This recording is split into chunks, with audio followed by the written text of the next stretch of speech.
Hello दोस्तों, स्वागत है आप सभी का हमारे चैनल पर। आप देख रहे हैं study with interest and love. आज है सोशल जस्टिस, इसमें कि हम लोग करंट अफेयर करेंगे जून 2023 का। यह है दृष्टि आईएएस का है, तो हम लोग इसको बहुत ही जो इम्पोर्टेंट होगा उसी को मुद्दे को निकालेंगे और स्किप करते हुए चलेंगे, और जो इम्पोर्टेंट होगा उसको आप लोग नोट्स भी करिएगा। ये करंट अफेयर यूपीएससी और अदर स्टेट पीसीएस के लिए बहुत इंपॉर्टेंट होते हैं, और करंट अफेयर तो पढ़ना आप लोग जानते ही होंगे कि कितना इंपॉर्टेंट होता है। तो चलिए, ये हर महीने करंट अफेयर आता रहता है, आप लोग करते रहिए इसको और नोट्स भी बनाते रहिए। तो चलिए हम लोग शुरू करते हैं।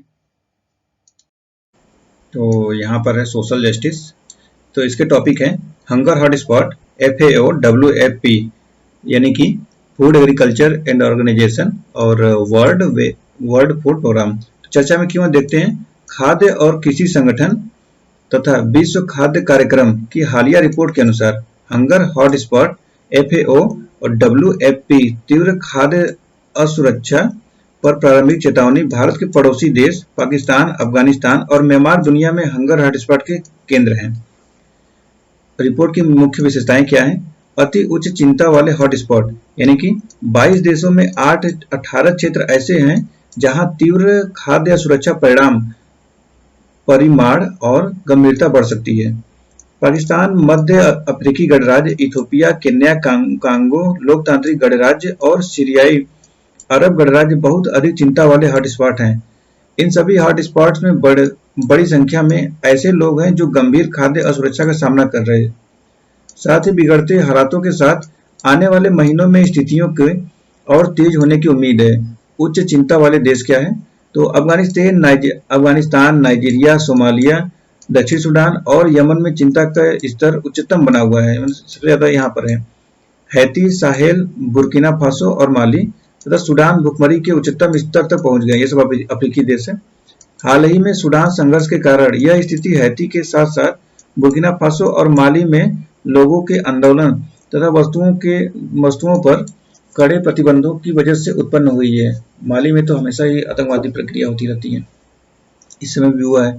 तो इसमें देखते हैं भुखमरी की संभावना क्या है। तो सभी हॉटस्पॉट पर आबादी उच्चतम स्तर पर भुखमरी का सामना कर रही है या इसके भुखमरी का सामना करने का अनुमान है। आबादी सबसे पहले ही खाद्य असुरक्षा और अन्य गंभीर कारकों का सामना कर रही है जो विनाशकारी स्थितियों को और ले जाता है। यानी भुखमरी जब रहेगी तो और ज्यादा विनाशकारी आएगा ही। देखिए यहाँ पे ऐसे कुछ चित्र दर्शाया गया है, कितने % कहाँ पर है। आगे बढ़ते हैं हम लोग। नए उभरते संघर्ष क्या है संघर्ष, तो यहाँ है नए उभरते संघर्ष की संभावना। वैश्विक संघर्ष प्रवृत्तियों को बढ़ावा देगी और कई पड़ोसी देशों को प्रभावित करेगी, विशेष रूप से सूडान संघर्ष। अनेक भुखमरी वाले क्षेत्रों में विस्फोटक हथियारों और घेराबंदी की रणनीति लोगों को तीव्र खाद्य सुरक्षा के भयावह स्तर की ओर ले रही है। खराब मौसम है, तो खराब मौसम का तात्पर्य है कुछ देशों और क्षेत्रों में भारी बारिश, उष्णकटिबंधीय तूफान, चक्रवात, बाढ़, सूखा तथा अत्यधिक जलवायु परिवर्तनशीलता जैसे अत्यंत खराब मौसम महत्वपूर्ण कारक बने हुए हैं। मई 2023 के पूर्वानुमान में वर्ष 2023 में मई से जुलाई तक की अवधि में अल नीनो के प्रभाव की संभावना 82% होने का अनुमान लगाया है, जिसमें कई हॉटस्पॉट में भुखमरी होने की संभावना भी व्यक्त की गई है। अब है आर्थिक आघात क्या है यह, तो गहराते आर्थिक आघात ने निम्न और मध्यम आय वर्ग के देशों में संकट को और अधिक गहरा कर दिया है। अब है सिफारिशें। ऐसे हॉटस्पॉट जहां भुखमरी के अधिक गंभीर होने का खतरा है, जीवन और आजीविका को बचाने, भुखमरी एवं इससे होने वाले मौतों को रोकने के लिए जून से नवंबर 2023 तक तत्काल मानवीय कार्रवाई किए जाने की आवश्यकता है। पूर्वानुमानों और उत्पादन पर उनके प्रभाव की निरंतर निगरानी की जानी चाहिए। आजीविका की रक्षा करने और भोजन तक पहुंच बढ़ाने के लिए सभी 18 भुखमरी वाले हॉटस्पॉट में तत्काल अधिक सहायता प्रदान किए जाने की आवश्यकता है। तीव्र खाद्य असुरक्षा और कुपोषण को रोकने के उपाय करना। अत्यधिक संकटग्रस्त हॉटस्पॉट में भविष्य में भुखमरी और मौतों को रोकने के लिए मानवीय सहायता प्रदान की जानी चाहिए। अब आता है खाद्य और कृषि संगठन, इसका परिचय देखते हैं। तो यह है खाद्य और कृषि संगठन की स्थापना वर्ष 1945 में संयुक्त राष्ट्र संघ के तहत की गई थी। यह संयुक्त राष्ट्र संघ की एक विशेष एजेंसी है। प्रत्येक वर्ष विश्व में 16 अक्टूबर को विश्व खाद्य दिवस मनाया जाता है। यह दिवस FAO के स्थापना दिवस की याद में मनाया जाता है। यह संयुक्त राष्ट्र के खाद्य सहायता संगठनों में से एक है जो रोम यानी इटली में स्थित है। इसके अलावा विश्व खाद्य कार्यक्रम और कृषि विकास के लिए अंतर्राष्ट्रीय कोष भी इसमें शामिल है। FAO की पहले विश्व स्तरीय महत्वपूर्ण कृषि विरासत प्रणाली, विश्व में मरुस्थलीय टिड्डी की स्थिति पर नजर रखना, FAO और WHO के खाद्य मानक कार्यक्रमों के कार्यान्वयन के मामलों के संबंध में कोडेक्स एलिमेंट्रिस आयोग उत्तरदायी निकाय है यानी CSE। खाद्य और कृषि के लिए प्लांट जेनेटिक रिसोर्सेज पर अंतर्राष्ट्रीय संधि को वर्ष 2001 में FAO के 31वें सत्र में अपनाया गया था। प्रमुख प्रकाशन क्या है? तो वैश्विक मत्स्य पालन और एक्वाकल्चर की स्थिति यानी सोफिया के नाम से इसको जाना जाता है। अब है विश्व के वनों की स्थिति यानी सोफो। वैश्विक खाद्य सुरक्षा और पोषण की स्थिति इसको बोलते हैं सोफी। खाद्य और कृषि की स्थिति SAFA। कृषि कमोडिटी बाजार की स्थिति तो SOCO। विश्व खाद्य कार्यक्रम यानी WFP क्या है? तो WFP जीवन की रक्षा एवं जीवन में बदलाव, आपात स्थिति में खाद्य सहायता प्रदान करने और पोषण में सुधार तथा लचीलापन लाने हेतु समुदायों के साथ काम करने वाला एक अग्रणी मानवीय संगठन है। इसका मुख्यालय रोम इटली में है और इसकी स्थापना 1961 में की गई। FAO तथा संयुक्त राष्ट्र महासभा यानी UNGA द्वारा की गई थी। संयुक्त राष्ट्र सतत विकास समूह का सदस्य भी है जो सतत विकास लक्ष्यों यानी SDG को पूरा करने के उद्देश्य से संयुक्त राष्ट्र एजेंसियों और संगठनों का एक गठबंधन है।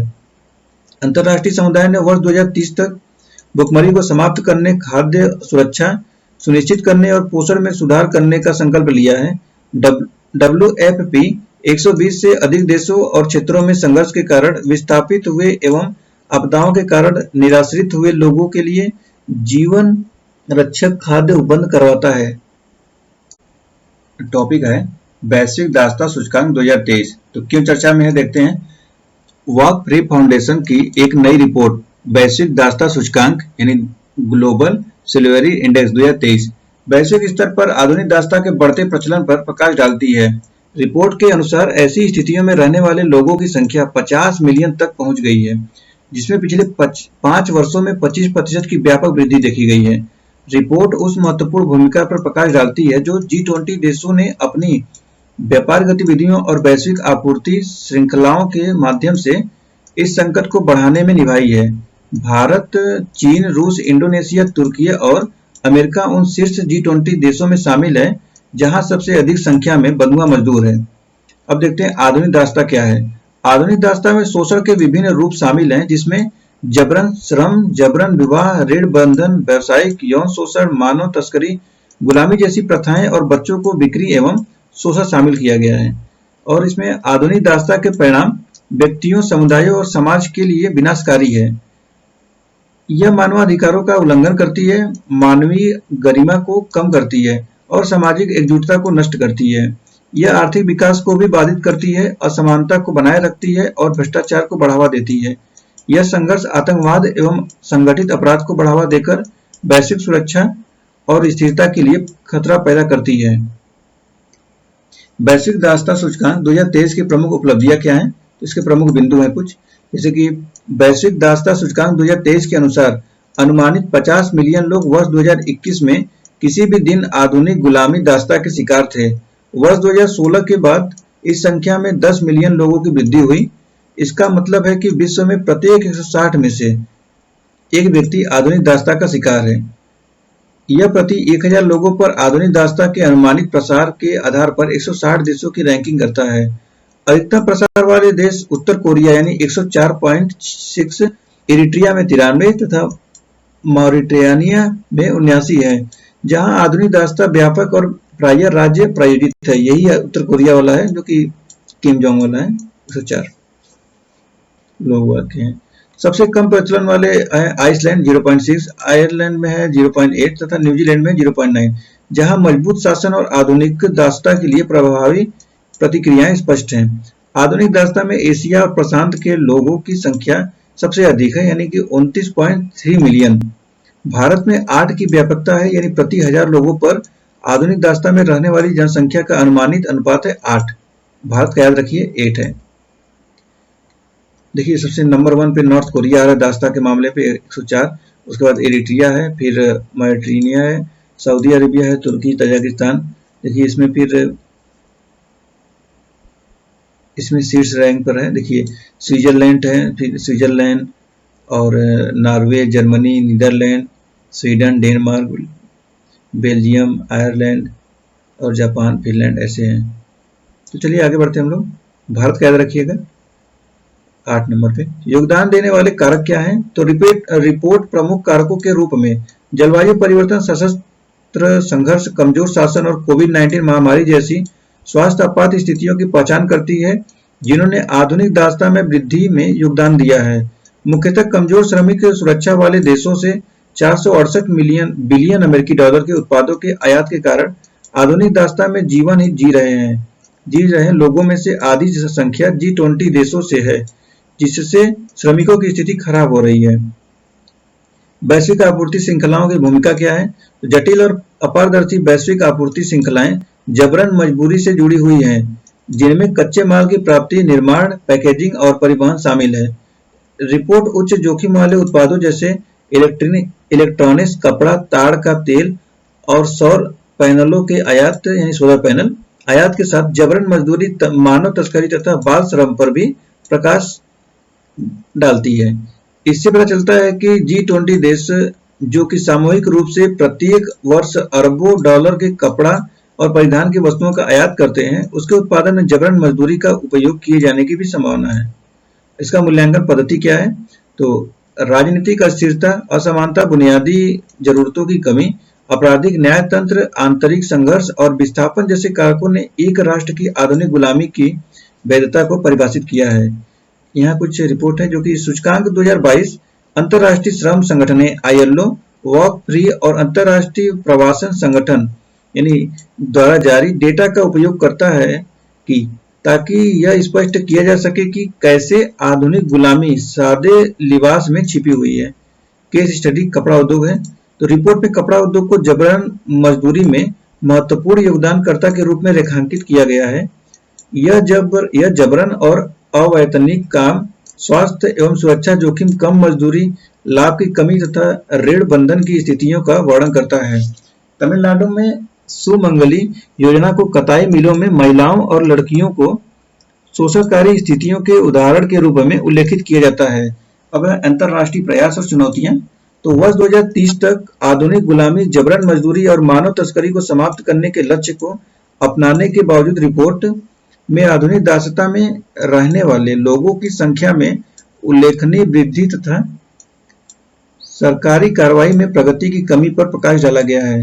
रिपोर्ट 10 मिलियन लोगों की वृद्धि को जटिल संकटों के लिए जिम्मेदार ठहराई जाती है, जिसमें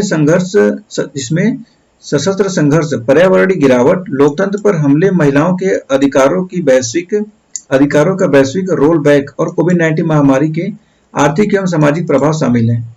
ऐसे सिफारिश कुछ है जैसे कि वैश्विक दासता सूचकांक सरकारों और व्यवसायों को आधुनिक दासता से जुड़ी वस्तुओं तथा सेवाओं को आयात करने से रोकने के लिए मजबूत उपायों और कानूनों को लागू करने की सिफारिश करता है। रिपोर्ट जलवायु परिवर्तन स्थिरता योजनाओं में दासता विरोधी उपायों को शामिल करने, बच्चों को शिक्षा प्रदान करने, बाल विवाह से संबंधित नियमों को कड़ा करने और मूल्य श्रृंखलाओं में पारदर्शिता सुनिश्चित करने का भी सुझाव देती है। अब है इसके आधुनिक दासता से संबंधित भारत के रूप क्या है। तो यहाँ इसके विधायी ढांचा है, जैसे कि भारतीय बंधुआ मजदूरी प्रणाली अधिनियम 1976 जो कानून बनाया गया उसके बारे में इसे कुछ चुनौतियां देखते हैं, जो कि देश में आधुनिक गुलामी के प्रभावी उन्मूलन में बाधा डालने वाले अधिनियमों के कार्यान्वयन की कमी, भ्रष्टाचार, कानूनी खामियां और राजनीति जैसी चुनौतियां बनी हुई है। उदाहरण के लिए उड़ीसा और पश्चिम बंगाल जैसे राज्यों में स्वदेशी समुदाय और मछली पकड़ने तथा कृषि में लगे लोग ऋण बंधन, मानव तस्करी एवं बड़े पैमाने पर विस्थापन के शिकार हुए हैं। अब है समय की आवश्यकता। तो बहुआयामी दृष्टिकोण रखना है, जो कि सरकार को ऐसे कानून बनाने और लागू करने की आवश्यकता है जो सभी प्रकार की आधुनिक दासता को अपराध मानते हो एवं पीड़ितों के अधिकारों की रक्षा करते हो। व्यवसायों को यह सुनिश्चित करने की आवश्यकता है कि उनकी संचालन और आपूर्ति श्रृंखलाएं बाल श्रम और मानव तस्करी से मुक्त हो।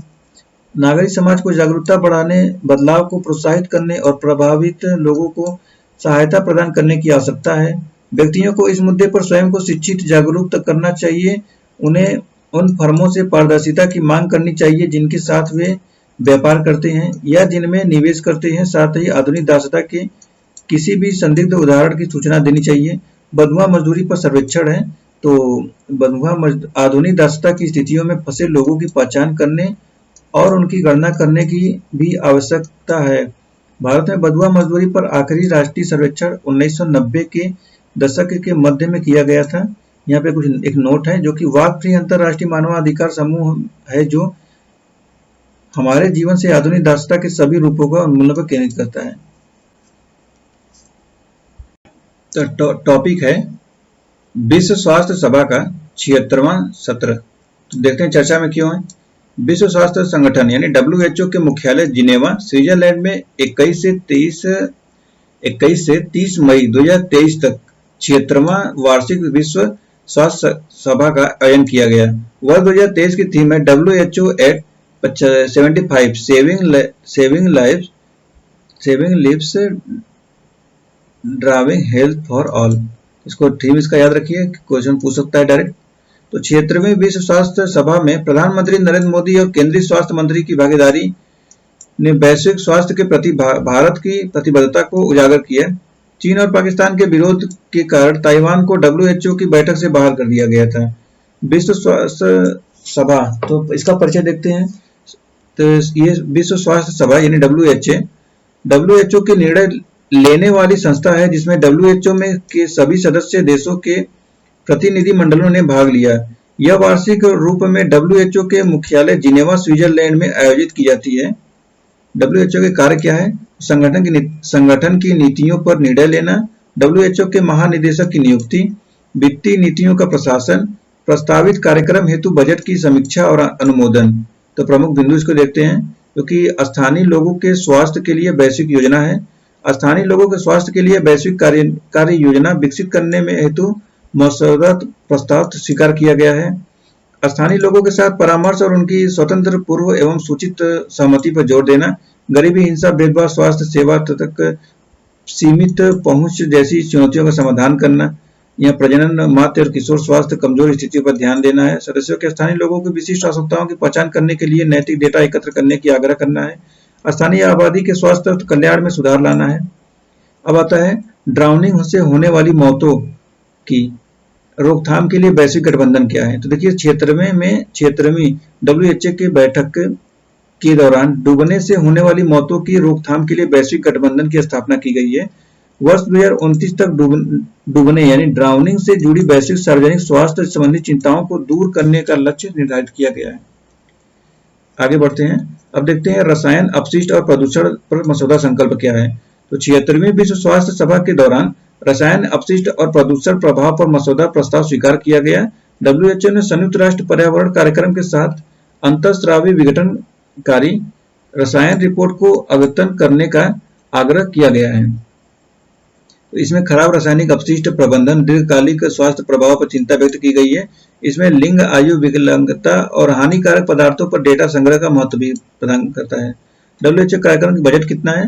तो WHO के सदस्य देशों ने वर्ष 2024-25 हेतु 6.83 बिलियन अमेरिकी डॉलर के बजट पर सहमति व्यक्त की, जिसमें निर्धारित योगदान में 20% की वृद्धि शामिल है। यानी बहुत ज्यादा 6.83 बिलियन अमेरिकी डॉलर।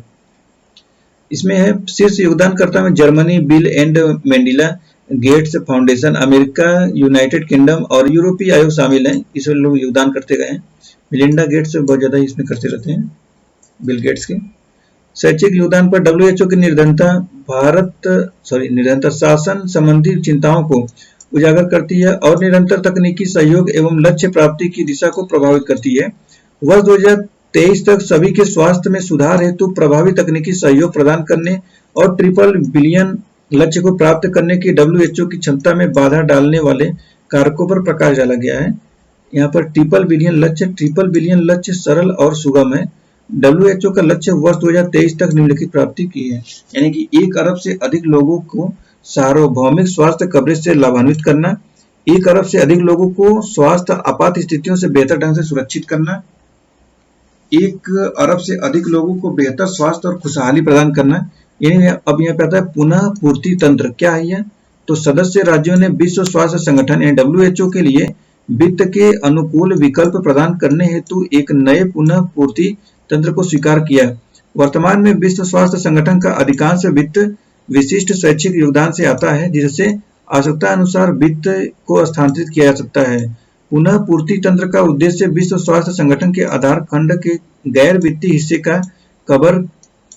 हिस्से को कवर करने और वित्तीय स्थिरता सुनिश्चित करने के लिए वैश्विक स्वैच्छिक योगदान बढ़ाना है। WHO का वित्त पोषण क्या है? तो देखिए, निर्धारित मूल्यांकन, जैसे कि इसमें देखिए 20% से बजट को कम की हिस्सेदारी है।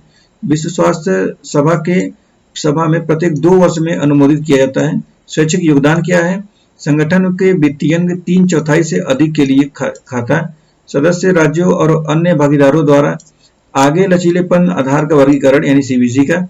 यह पूर्णतः बिना शर्त और लचीलेपन के सभी स्वैच्छिक योगदानों का 4.1% प्रतिनिधित्व करता है। विषयगत और रणनीतिक भागीदारी निधि है। आंशिक रूप से लचीला, वर्ष 2020 से 21 में सभी स्वैच्छिक योगदान के 7.9% का प्रतिनिधित्व करता है। निर्दिष्ट स्वैच्छिक योगदान, सभी स्वैच्छिक योगदान के 88% का प्रतिनिधित्व करने वाले विशिष्ट कार्यक्रम संबंधित क्षेत्रों और या भौगोलिक स्थानों के लिए कड़ाई से निर्धारित। महामारी प्रतिक्रिया अनुदान, तो क्या किया गया था कोरोना काल में? WHO महामारी सहित वैश्विक स्वास्थ्य आपात स्थितियों की प्रतिक्रिया पर विभिन्न स्रोतों से अतिरिक्त वित्त पोषण प्राप्त करता है। कोविड-19 एकजुटता प्रतिक्रिया कोष की स्थापना कोविड-19 महामारी के दौरान सरकारों, संगठनों और व्यक्तियों से योगदान प्राप्त करने के लिए की गई थी। भारत की भागीदारी क्या है? तो इसने वैश्विक स्वास्थ्य प्रणालियों के सहयोग और लचीलेपन के महत्व पर बल दिया। भारत ने 100 से अधिक देशों को 300 मिलियन कोविड-19 वैक्सीन वितरण में योगदान दिया। देखिए, वैक्सीन भारत ने बनाया और अकेले ही यूज इसका नहीं किया, बाकी बहुत से देशों में बांटा भी गया। योग और आयुर्वेद जैसी पारंपरिक प्रणालियों के महत्व पर बल दिया। WHO ने भारत में पारंपरिक चिकित्सा के लिए वैश्विक केंद्र की स्थापना का जिक्र किया। G20 थीम एक पृथ्वी एक परिवार एक भविष्य का समर्थन किया। स्वास्थ्य सेवा और आयुष्मान भारत योजना में भारत की उपलब्धियों को साझा किया। WHO के निम्न और मध्यम आय वाले सदस्य देशों का समर्थन करने की इच्छा व्यक्त की। मेडिकल वैल्यू ट्रैवल और क्षय रोग उन्मूलन के प्रति प्रतिबद्धता में भारत के योगदान पर प्रकाश डाला। विश्व स्तर पर आयुध उपचार को बढ़ावा देने के लिए हील बाय इंडिया पहल पर बल दिया। सभी के लिए समावेशी विकास और स्वास्थ्य सेवा के लिए महत्व पर बल दिया। तो इस प्रकार देखें कि आप लोगों ने विश्व स्वास्थ्य सभा 76वां सत्र था, इसका टॉपिक था, तो बहुत ही अच्छे से इसको एक्सप्लेन किया गया है और हम लोग नेक्स्ट करेंगे। तो टॉपिक है भारत की एनीमिया नीति पर पुनर्विचार। क्यों है चर्चा में? एनीमिया नीति पर भारत पुनर्विचार कर रहा है तथा एनीमिया रक्ताल्पता प्रसार के अनुमान को राष्ट्रीय परिवार स्वास्थ्य सर्वेक्षण से आहार और बायोमेकर सर्वेक्षण यानी डाइट एंड बायोमार्कर सर्वे में स्थानांतरित कर रहा है। देश में एनीमिया के बढ़ते खतरे को देखते हुए NFHS में हीमोग्लोबिन स्तर के आकलन की सटीकता के विषय में चिंता जताए जाने के बाद यह फैसला आया है। एनीमिया से संबंधित कुछ मुख्य प्रमुख बिंदु हैं, जिसमें कि एनीमिक स्थिति क्या है यह? तो यह एक ऐसी स्थिति है जिसमें शारीरिक जरूरतों को पूरा करने के लिए लाल रक्त कोशिकाओं की संख्या या उनकी ऑक्सीजन वहन क्षमता अपर्याप्त होती है, जो उम्र, लिंग, ऊंचाई, धूम्रपान और गर्भावस्था की स्थिति में भिन्न हो सकती है। कारण क्या है? तो आयरन की कमी एनीमिया का सबसे आम कारण, हालांकि अन्य स्थितियां जैसे फोलेट, विटामिन 12 और विटामिन ए की कमी के पुराना सूजन, परजीवी संक्रमण और अनुवांशिक विकार आदि एनीमिया का कारण हो सकते हैं। इसकी गंभीरता थकान, कमजोरी, चक्कर आना और कुनिंदापन जैसी स्थिति उत्पन्न करती है। इसकी वजह से विशेष रूप से गर्भवती महिलाओं और बच्चों में अधिक कमजोरी देखी जाती है। भारत में एनीमिया का बोझ क्या है? तो NFHS यानी 1921 में भारत में एनीमिया खतरे के विषय में उल्लेखनीय वृद्धि का खुलासा किया, जिसमें 57% महिलाएं यानी 15 से 49 वर्ष की और 67% बच्चे यानी 6 से इसमें महिलाएं नहीं, यहाँ बच्चे नहीं, पुरुष हो जाएंगे, नहीं महीने बच्चे होंगे, 6 से 59 महीने के एनीमिया के पीड़ित हैं। और परिवर्तन का कारण क्या है? तो शोधकर्ताओं ने भारत में एनीमिया के अति निदान के प्रति आगाह किया है कि क्योंकि हीमोग्लोबिन के लिए WHO कट ऑफ उपयुक्त नहीं हो सकता है, क्योंकि हीमोग्लोबिन के लिए कट ऑफ पॉइंट उम्र, लिंग, शारीरिक स्थिति, ऊंचाई और अन्य कारकों पर निर्भर करता है। NFHS और अनुशंसित सीरापरक रक्त नमूने के बीच रक्त नमूनाकरण विधियों में अंतर की पहचान की गई, जो संभावित रूप से गलत जानकारी प्रदर्शित करता है। आहार और बायोमार्कर सर्वेक्षण क्या है यह? तो DABS एक व्यापक राष्ट्रीय स्तर का आहार सर्वेक्षण है, जिसका उद्देश्य विभिन्न आयु समूहों और क्षेत्रों में खाद्य पदार्थ एवं पोषक तत्वों की पर्याप्तता का निर्धारण करना है। सर्वेक्षण व्यक्तिगत आहार सेवन डेटा एकत्र करता है और पके एवं बिना पके खाद्य पदार्थों में पोषक तत्वों की संरचना की जानकारी प्रदान करता है। DABS फर्स्ट से एनीमिया की व्यापकता के बेहतर अनुमानों की पेशकश करने और लक्षित हस्तक्षेपों को विकसित करने में सहायता की उम्मीद है। एनीमिया डेटा का महत्व क्या है? तो एनीमिया डेटा सार्वजनिक स्वास्थ्य के एक महत्वपूर्ण संकेतक के रूप में कार्य करता है, विशेष रूप से कमजोर आबादी जैसे कि गर्भवती महिलाओं और 5 वर्ष से कम आयु के बच्चों के लिए है। एनीमिया पसार अध्ययन कार्य क्षमता राष्ट्रीय विकास और प्रजनन स्वास्थ्य पर एनीमिया के प्रभावों के संदर्भ में जानकारी प्रदान करता है। इसमें सरकारी कुछ पहल की गई है, जैसे कि है एनीमिया मुक्त भारत AMB। इसे वर्ष 2018 में गहन राष्ट्रीय आयरन प्लस पहल कार्यक्रम के हिस्से के रूप में एनीमिया की गिरावट की वार्षिक दर को 1 से 3% अंक तक बढ़ाने के लिए शुरू किया गया था।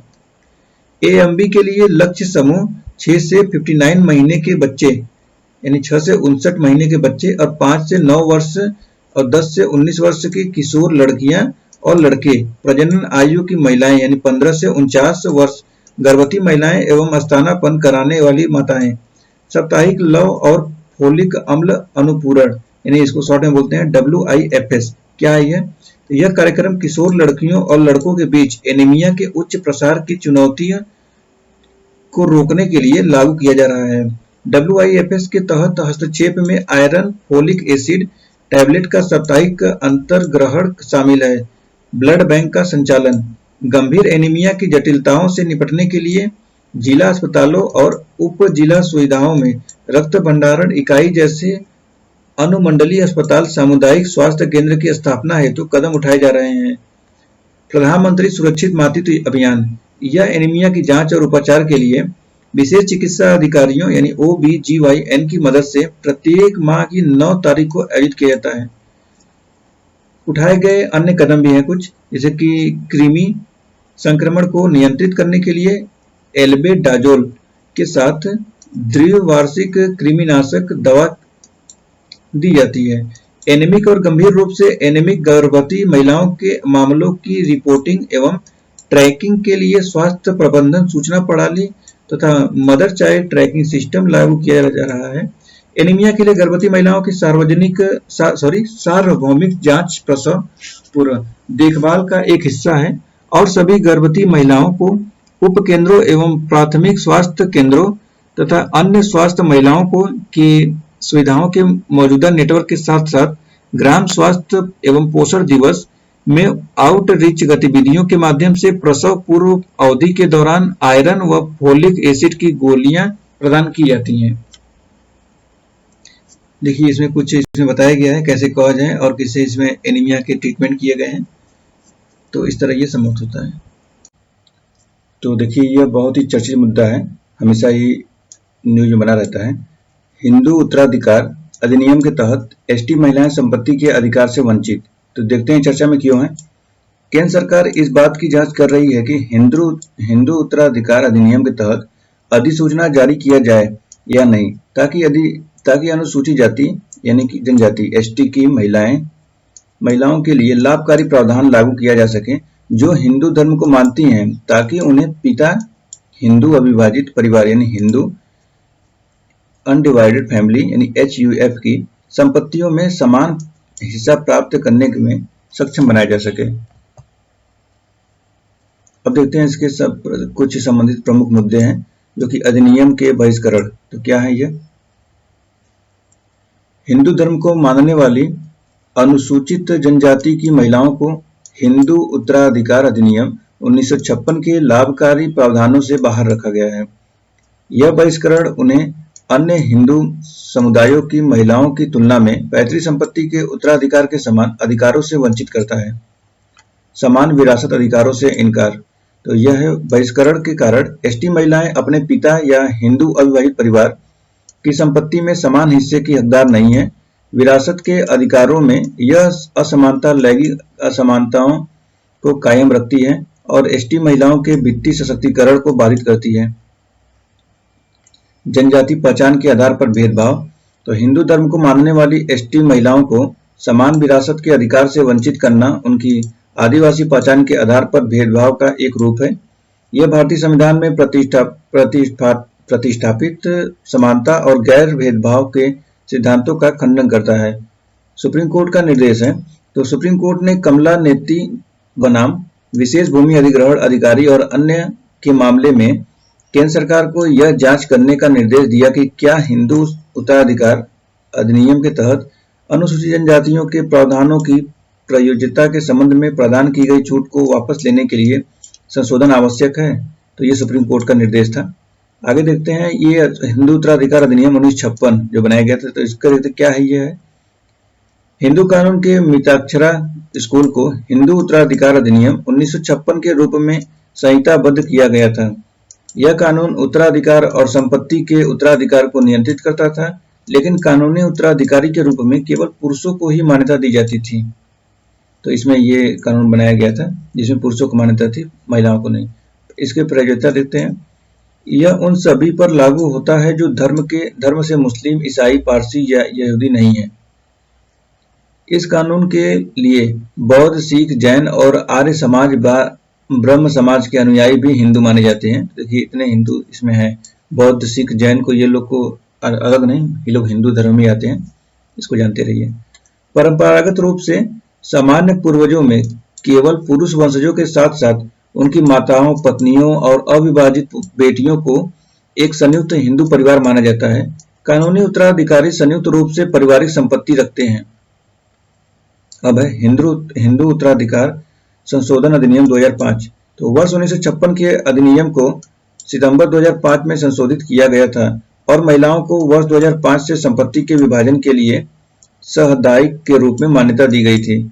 इस अधिनियम की धारा 6 में संशोधन किया गया था कि ताकि एक सहदायिक की पुत्री को उसके अपने अधिकार में पुत्र के रूप में जन्म से सहदायिक बनाया जा सके। इसने पुत्री को सहदायिकी संपत्ति में समान अधिकार और देनदारियां भी दी, क्योंकि यदि वह पुत्र होता तो उसे मिलता। यह कानून पैतृक संपत्ति पर लागू होता है और उत्तराधिकार को व्यक्तिगत संपत्ति की वसीयत से बाहर करता है, क्योंकि इसमें उत्तराधिकार कानून के अनुसार होगा, न कि वसीयत के आधार पर। इसमें क्लास 1 वारिस है। यह अधिनियम रिश्तेदारों को उत्तराधिकारियों के विभिन्न वर्गों में वर्गीकृत करता है। क्लास 1 के वारिसों में मृतक के बच्चे, पोते और उनकी माताएं शामिल हैं।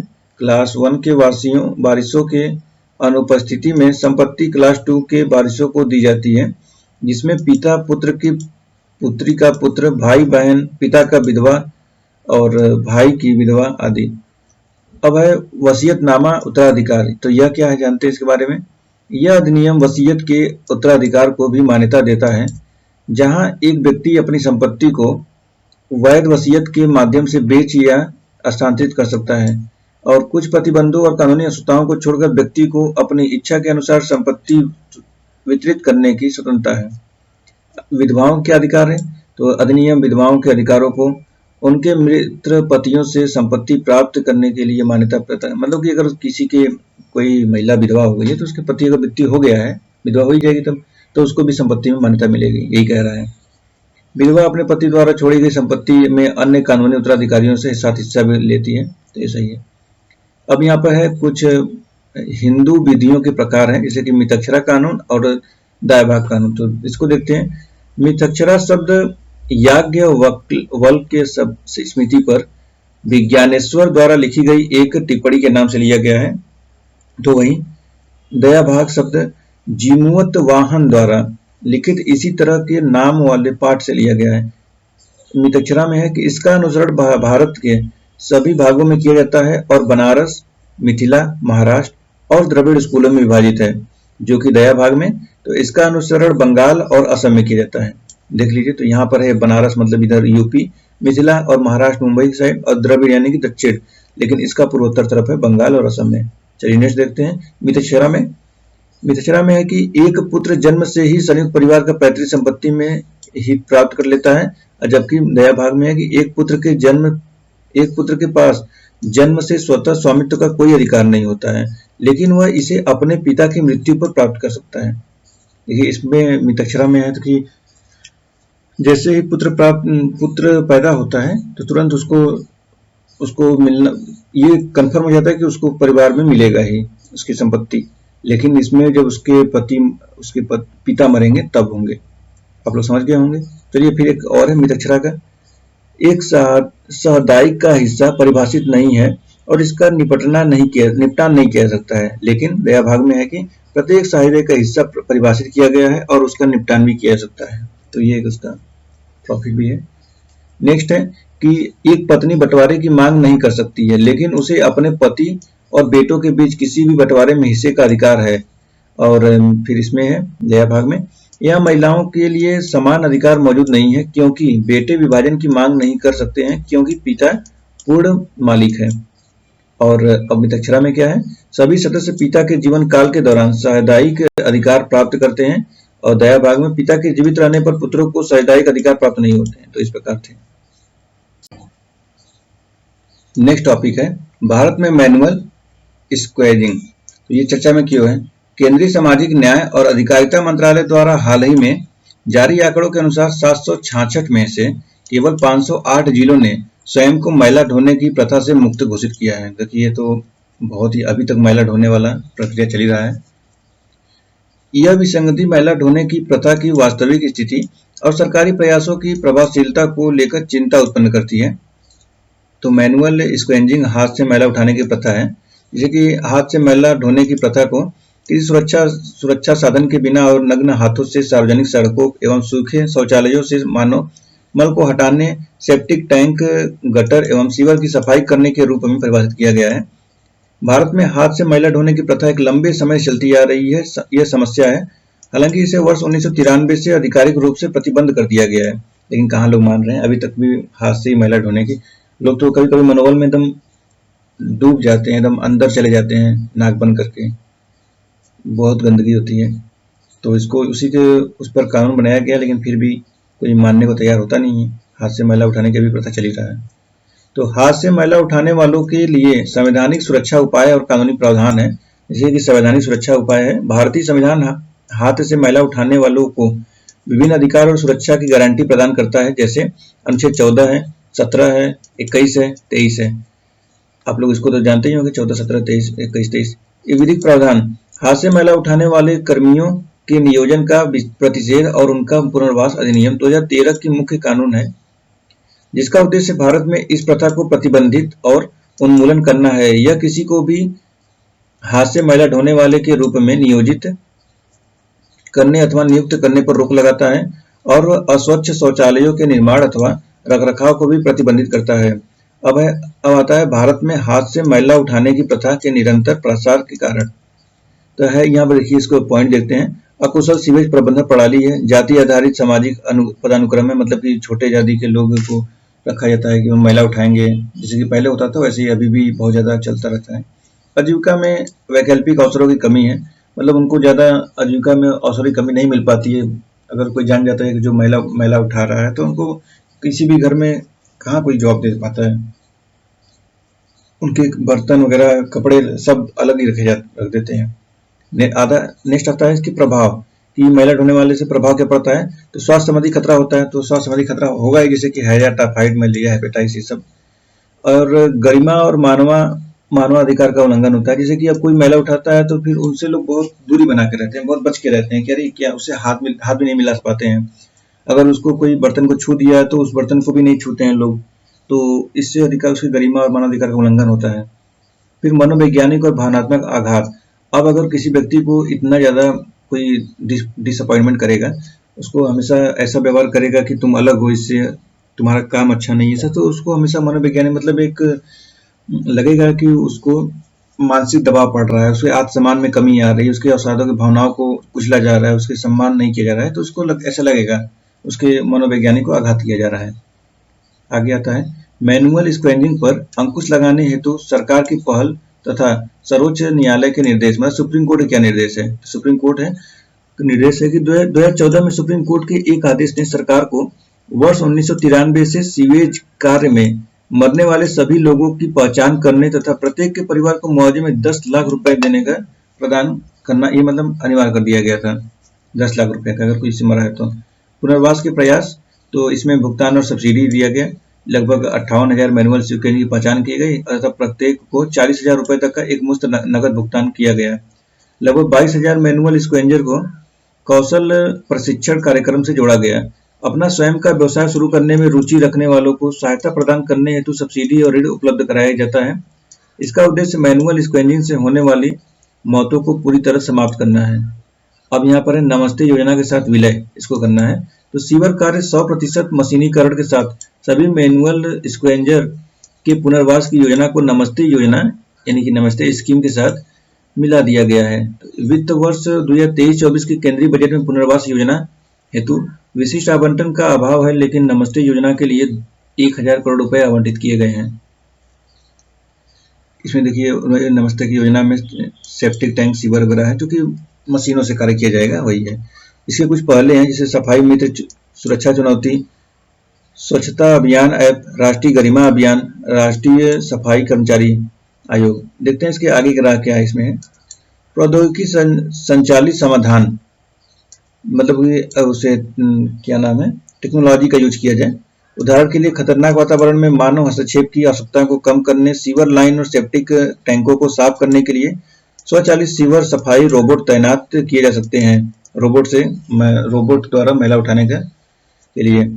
अब रोबोट के नाम आता है तो आप लोग ये मत समझे जो रोबोट फिल्म में चिट्टी था, ऐसा कुछ ऐसे रोबोट बनाए जा सकते हैं जो कि सिर्फ एक बॉक्स टाइप के होंगे, जो कि बस उसके हाथ बना दिए जाएंगे और वो मैला ढोकर इसमें से उसमें निकाल के रख दिया जाएगा, तो उसी को बोल दिया जाता है।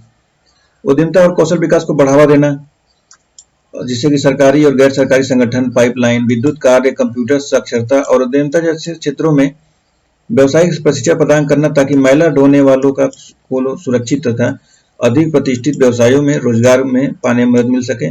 स्वच्छता अवसंरचना उन्नयन, जैसे कि ये प्रयास मैला ढोने की प्रथा को रोककर अपशिष्ट निपटान के लिए सुरक्षित विकल्प प्रदान करेंगे। तो ऐसे ही इसके बारे में दिया था। अब ये टॉपिक है यूएनडीपी का 2023 जेंडर सोशल नॉर्म्स इंडेक्स क्यों चर्चा में है। तो यूएनडीपी के अनुसार पक्षपात पूर्ण लैंगिक सामाजिक मानदंड लैंगिक समानता प्राप्त करने की दिशा में प्रगति को बाधित करते हैं और मानवाधिकारों का उल्लंघन करते हैं। महिलाओं के अधिकारों की वकालत करने वाले वैश्विक प्रयासों और अभियानों के बावजूद लोगों का एक महत्वपूर्ण प्रतिशत अभी भी महिलाओं के खिलाफ पक्षपातपूर्ण बना हुआ है। मतलब महिलाओं के सम्मान के लिए लोग सिर्फ बातें करते हैं, उनके पक्ष के लिए बातें करते हैं, लेकिन अभी भी उनके पक्ष में अगर वोटिंग करना हो या कुछ भी करना हो तो उनके सिर्फ बातें करने के अलावा कुछ नहीं करते हैं। तो वही कहा जा रहा है। यूएनडीपी का 2023 जेंडर सोशल नॉर्म्स इंडेक्स का इन पूर्वाग्रहों की दृढ़ता एवं महिलाओं के जीवन के विभिन्न पहलुओं पर उनके प्रभाव की अंतर्दृष्टि प्रदान करता है। सूचकांक के प्रमुख निष्कर्ष क्या है, तो पहले इसको तो परिचय देखते हैं। यूएनडीपी ने 4 आयामों राजनीतिक, शैक्षिक, आर्थिक और भौतिक अखंडता में महिलाओं के प्रति लोगों के नजरिए को ट्रैक किया। यूएनडीपी की रिपोर्ट है कि लगभग 90% लोग अभी भी महिलाओं के खिलाफ कम से कम एक पूर्वाग्रह रखते हैं। जांच परिणाम, ये 90% रखते हैं, ये सही है। हमेशा महिलाओं को जैसे सोचते हैं कि वो किसी भी सेक्टर में क्या काम करेंगी, जो कि अब इस समय महिलाएं तो हर जगह झंडे गाड़ रही हैं। जांच परिणाम में देखते हैं तो राजनीतिक भागीदारी और प्रतिनिधित्व, जैसे कि अब राजनीतिक में भी महिलाएं भागीदारी हो रही हैं। जैसे कि लैंगिक सामाजिक मानदंडों में पूर्वाग्रह, राजनीतिक भागीदारी में समानता की कमी समानता की कमी को दर्शाता है। दुनिया की लगभग आधी आबादी का मानना है कि पुरुष बेहतर राजनीतिक नेता बनते हैं, जबकि 5 में से 2 का मानना है कि पुरुष बेहतर कारोबारी अधिकारी बनते हैं। कहने का तात्पर्य है कि बहुत सारे लोग ऐसे कहते हैं कि जो पुरुष होते हैं वही राजनीतिक कूटनीति कर सकते हैं, और उससे भी ज़्यादा उसमें भी लोग बोलते हैं कि कारोबारी भी बेहतर हो सकते हैं। अधिक पूर्वाग्रह वाले देश संसद में महिलाओं को कम प्रतिनिधित्व प्रदर्शित करता है। मतलब महिलाएं अभी भी अपने संसद में दे सकते हैं, लगभग कुछ ही हैं। औसतन वर्ष 1995 के बाद से दुनिया भर में राज्य या सरकार के प्रमुखों की हिस्सेदारी लगभग 10% रही है, और दुनिया भर में संसद की 1/4 से अधिक सीटों पर महिलाओं का कब्जा है। संघर्ष प्रभावित देशों में मुख्य रूप से यूक्रेन 0%, यमन 4%, अफगानिस्तान 10% में हाल के संघर्षों को लेकर बातचीत में महिलाओं का प्रतिनिधित्व कम है। स्वदेशी, प्रवासी और विकलांग महिलाओं को राजनीतिक प्रतिनिधित्व प्राप्त करने में और भी गंभीर चुनौतियों का सामना करना पड़ता है, जैसे कि आर्थिक सशक्तिकरण और घरेलू देखभाल के लिए कार्य, घरेलू और देखभाल के कार्य। मतलब कि पुरुषों की तुलना में महिलाएं इन कार्यों को लगभग 6 गुना अधिक समय व्यतीत करती हैं, जिससे उनके व्यक्तिगत और व्यावसायिक विकास पर अवसर सीमित हो जाते हैं। इसके अतिरिक्त 25% लोगों का मानना है कि रूढ़िवादी पूर्वाग्रह के चलते व्यक्ति के लिए अपनी पत्नी को पीटना उचित है। ये तो बहुत ही मतलब कि बहुत ही बेबुनियाद बातें होती हैं कि पत्नी को पीटना, क्यों पत्नी को पीटना। तो और ये महिलाएं ही घर के काम करती रहती हैं, पुरुष उसके बदले उसके और दूसरा कोई काम करते रहते हैं। बाहर काम करके आएंगे तो घर में कोई काम नहीं कर सकते हैं, जो कि महिलाएं बाहर काम करती हैं तो घर के अंदर आके काम करती रहती हैं। तो इसी में बताया जा रहा है कि लगभग 6 गुना ज़्यादा महिलाएं काम करती रहती हैं इसमें। आगे देखते हैं उम्मीद के संकेत और सफलताएं। तो यह क्या है? सर्वेक्षण किए गए कि 38 में से 27 देशों में किसी भी संकेतक में बिना किसी पूर्वाग्रह वाले लोगों की हिस्सेदारी में वृद्धि देखी गई, जबकि समग्र प्रगति सीमित रही है। सबसे व्यापक सुधार जर्मनी, उरुग्वे, न्यूजीलैंड, सिंगापुर और जापान में देखा गया, जहां महिलाओं की तुलना में पुरुषों ने अधिक प्रगति की। वही नीतियों, नियमों और वैज्ञानिक प्रगति के माध्यम से लैंगिक सामाजिक मानदंडों में सफलता प्राप्त की गई है। आगे देखते हैं बदलाव की तत्काल आवश्यकता क्या है। तो पक्षपाती लैंगिक सामाजिक मानदंड ने केवल महिलाओं के अधिकारों को बाधित करते हैं, बल्कि सामाजिक विकास एवं कल्याण में भी बाधा उत्पन्न करते हैं। लैंगिक सामाजिक मानदंडों में प्रगति की कमी मानव विकास सूचकांक (HDI) की रिपोर्ट में गिरावट के साथ मेल खाती है। महिलाओं को सुरक्षा और स्वतंत्रता मिलने से समाज को समग्र रूप से लाभ प्राप्त होगा। अब इसे चुनौतियां देखते हैं, क्या है चुनौतियां इसके लैंगिक समानता से। तो आता है चुनौतियों में सांस्कृतिक और सामाजिक मानदंड। तो ये है भारत में गहरे सांस्कृतिक और सामाजिक मानदंड है जो लैंगिक पूर्वाग्रह को बनाए रखते हैं। लैंगिक भूमिकाओं और उपेक्षाओं के विषय में पारंपरिक मान्यताएं महिलाओं की स्वतंत्रता एवं अवसरों को सीमित करती है। उदाहरण के लिए जैसे पुरुष बच्चों को प्राथमिकता एक महत्वपूर्ण लिंग असंतुलन और कन्या भ्रूण हत्या के उदाहरणों की ओर ले जाती है। तो ये इसका उदाहरण है। महिलाओं के खिलाफ हिंसा। तो घरेलू हिंसा और यौन उत्पीड़न और बलात्कार जैसी महिलाओं के खिलाफ हिंसा घटनाएं भारत में अभी भी जारी हैं। इसे हालांकि कानून बनाए गए हैं और जागरूकता अभियान भी शुरू किए गए हैं, लेकिन ये घटनाएं बनी रहती हैं जो रूढ़िवादी दृष्टिकोण और व्यवहार को बदलने में चुनौती का प्रदर्शन करती है। तो चाहे इतना भी कानून बना दिया जाता है, लेकिन ऐसे बहुत कम ही होते हैं जो कि इस कानून का पालन करते हैं। अभी भी बहुत ज्यादा घरेलू हिंसा, यौन उत्पीड़न, और महिलाएं भी आवाज नहीं उठा पाती हैं डर की वजह से कि वो भी स्वतंत्र रह नहीं पाती हैं और कहाँ जाएंगी ये सब सोचती रहती हैं, इसलिए वो भी आवाज नहीं उठाती हैं, घर की इज्जत देखती रहती हैं। हाल के मामलों ने व्यवस्था में खामियों को उजागर किया और ऐसे मामलों से निपटने के संबंध में जनता में आक्रोश देखा गया है, जैसे कि वर्ष 2020 में हाथरस सामूहिक बस से बलात्कार का मामला। अब है आर्थिक असमानता। तो पुरुषों और महिलाओं के बीच आर्थिक असमानताओं के कारण लैंगिक पूर्वाग्रह में वृद्धि होती है। भारत में महिलाओं को अक्सर असमान वेतन, सीमित नौकरी अवसर और निर्णायक भूमिकाओं में प्रतिनिधित्व की कमी का सामना करना पड़ता है। आगे आता है समान कार्य के लिए पुरुषों की तुलना में महिलाओं को आय होने के कारण लेकिन वेतन कम, मतलब कि पुरुषों को अधिक वेतन मिलता है, महिलाओं को कम मिलता है। और बहुत सारे कंपनी ऐसे होते हैं जो कि महिलाओं को रखना उचित नहीं समझते हैं। वो लोग सोचते हैं कि पुरुष रहेंगे तो 30 के 30 दिन उनसे काम कराया सकता है, लेकिन महिलाओं के होते हैं उनको जैसे कि मंथली सर्कल जो चलता रहता है तो उनको उस दिन छुट्टी देना होता है, अपना काम सही से नहीं कर पाती उस समय उनको, तो सोचते हैं कि पुरुषों से काम ले लिया जाए और वही काम सेम करने के लिए भी महिलाओं को कम वेतन और पुरुषों को ज्यादा वेतन मिलता है। आगे देखते हैं, शिक्षा और स्वास्थ्य सेवा तक सीमित पहुंच। तो भारत के कुछ हिस्सों में महिलाओं के लिए शिक्षा और स्वास्थ्य सेवा तक सीमित पहुंच के कारण लैंगिक पूर्वाग्रह भी अभी भी व्याप्त है। इसके अतिरिक्त प्रजनन स्वास्थ्य सेवाओं तक अपर्याप्त पहुंच, जिससे कि महिलाओं के कल्याण और विकास के लिए अन्य बाधाओं से में से एक है यह।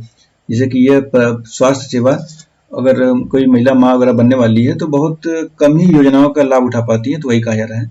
सामाजिक प्रक्रिया में विभेदीकरण कैसे है? तो भारत के कई हिस्सों, विशेषकर ग्रामीण क्षेत्रों में अभी भी पुरुषों और महिलाओं के लिए अलग अलग सामाजिक मानदंड है। मतलब महिलाओं के लिए अलग और पुरुषों के लिए अलग होते हैं। महिलाओं में मृदुभाषी के साथ ही शांत रहने की उम्मीद की जाती है। यह उम्मीद की जाती है कि वे एक निश्चित व निर्धारित तरीके से व्यवहार करें, जबकि पुरुष आत्मविश्वासी, मुखर और अपनी इच्छा के अनुसार किसी भी प्रकार का व्यवहार प्रदर्शित कर सकते हैं। ये तो आज भी देखा जाता है कि अपने घर में अगर जैसे फादर बोल रहे हैं तो मदर को बोलना होता है कि, और जो भी लड़के होते हैं तो लड़कियों को चुप करा देते हैं घर में ही, और लड़कों का ही बात सर्वश्रेष्ठ रखा जाता है उसके अकॉर्डिंग महिलाओं के।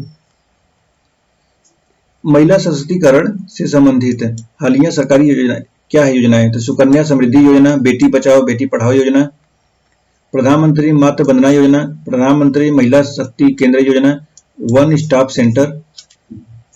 अब है आगे की राह देखते हैं। तो शिक्षा के बेहतर अवसर, मतलब शिक्षा बढ़ाइए और बेहतर अवसर दीजिए महिलाओं के लिए। आर्थिक स्वतंत्रता का करिए, मतलब महिलाओं के नाम पर ही क्या नाम है वो रखिए, संपत्ति रखिए, गाड़ी जो खरीद रहे हैं तो उसको रखिए। पैनिक बटन, निर्भया, पुलिस दस्ता, महिला सुरक्षा की दिशा में कुछ अच्छे कदम उठाए गए हैं। इसमें कि सुरक्षा उपायों के संदर्भ में जागरूकता थी, और इसमें है कि महिलाओं को रोजगार क्षमता बढ़ाने और पारंपरिक रूप में पुरुष क्षेत्रों की उनकी भागीदारी को बढ़ावा देने के लिए भी इनको आवश्यक है कि इनके कार्यक्रम चालू करें। महिला विकास से महिला नेतृत्व विकास तक, जैसे कि विकास के लाभों के निष्क्रिय प्राप्तकर्ता होने के बजाय महिलाओं को भारत की प्रगति और विकास के निर्माता के रूप में पुनर्भाषित किया जाना चाहिए। तो इस तरह से यह सामाजिक न्याय का चैप्टर समाप्त होता है, और इसमें जितने भी टॉपिक हैं आप लोग इसको टॉपिक को नोट डाउन कर लीजिए, क्योंकि ये बहुत इंपॉर्टेंट होते हैं। बार बार वीडियो देखने से अच्छा है कि अपने कॉपी को खोलिए और अपने से लिखे रहेंगे तो कुछ ज्यादा ही बेहतर होगा। और अगर आप सभी को हमारा यह प्रयास अच्छा लगा हो तो हमारे चैनल को सब्सक्राइब कर सकते हैं। हम लोग यह प्रयास आप लोग के साथ कर रहे हैं, बहुत ही इसमें मेहनत किया जा रहा है, तो हम लोग का उत्साह बढ़ाइए सब्सक्राइब करके। तो चलिए फिर मिलते हैं नेक्स्ट वीडियो में। ऐसे बहुत सभी पे वीडियो बनाया जा रहा है जो कि सभी सब्जेक्ट पे बहुत इंपॉर्टेंट होते हैं। आप लोग इसको प्लीज नोट्स भी करते रहिए। तो चलिए फिर मिलते हैं नेक्स्ट वीडियो में, तब तक के लिए धन्यवाद। आपका दिन शुभ हो।